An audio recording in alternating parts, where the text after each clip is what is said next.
Klima aldaketak guztionganako eragina dauka kontinente guztietan. Ezin dugu itxaron harik eta etorkizunean nolako ondorioak izango dituen ikusi arte.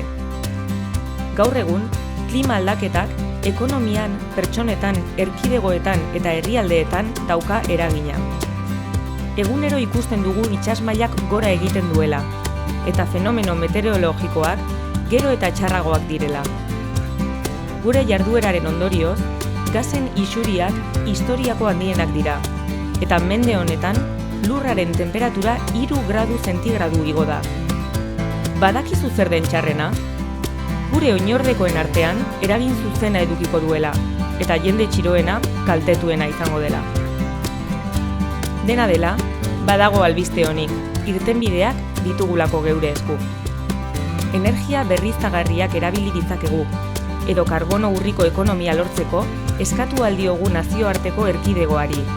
Baina horrez gain, zuk zeuk ere baduzu gaurtik aurrera zerbait egiterik. Klima aldaketaren inguruko sentsibilizazioa eta hezkuntza hobetu nahi ditugu, eta horretarako neurriak ezarri nahi ditugu politiketan, estrategietan eta planetan. Premiazko neurriak ezarri nahi ditugu, klima aldaketari eta bere ondorioei aurre egiteko. Gaurtik aurrera geldiarazi nahi dugu.